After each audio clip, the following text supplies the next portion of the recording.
Sa ibang araw na lang, kailangan niya magpahinga. Nay, Nay, okay lang po.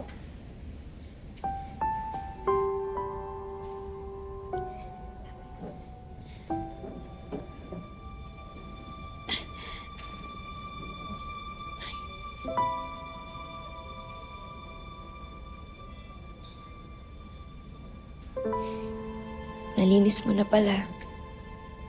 Sigurado akong masaya yung daddy mo kasi hindi nakuha ng mga magnanakaw.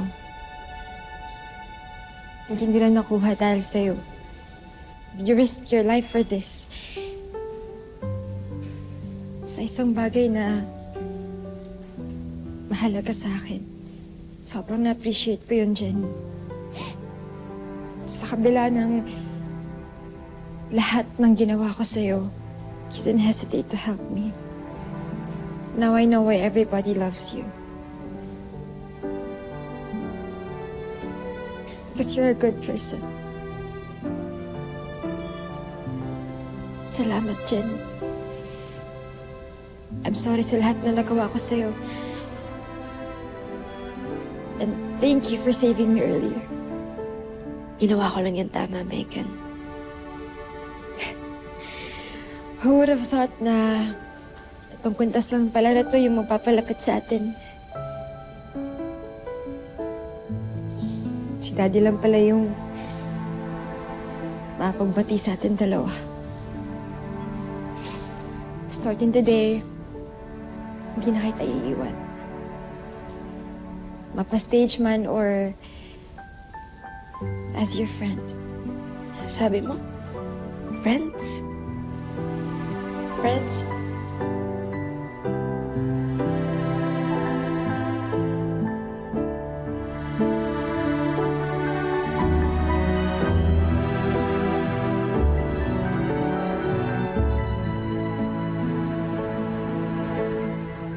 Ang ganda naman pagmasdan na magkaibigan na kayo ni Megan. Sana all.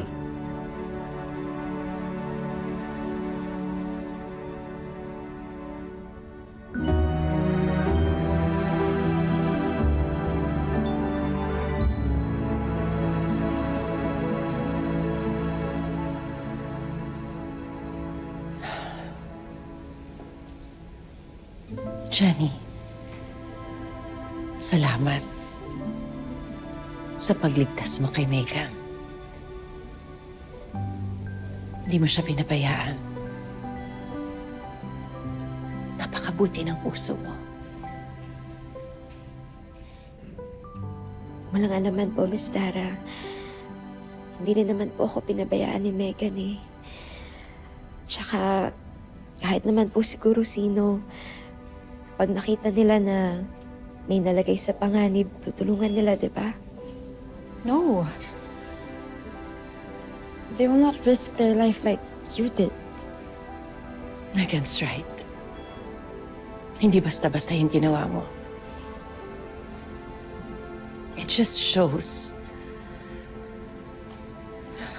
na maganda yung pagpapalaki sa inyo ni Minchie at ni Perry. Napakaswerte nila sa'yo.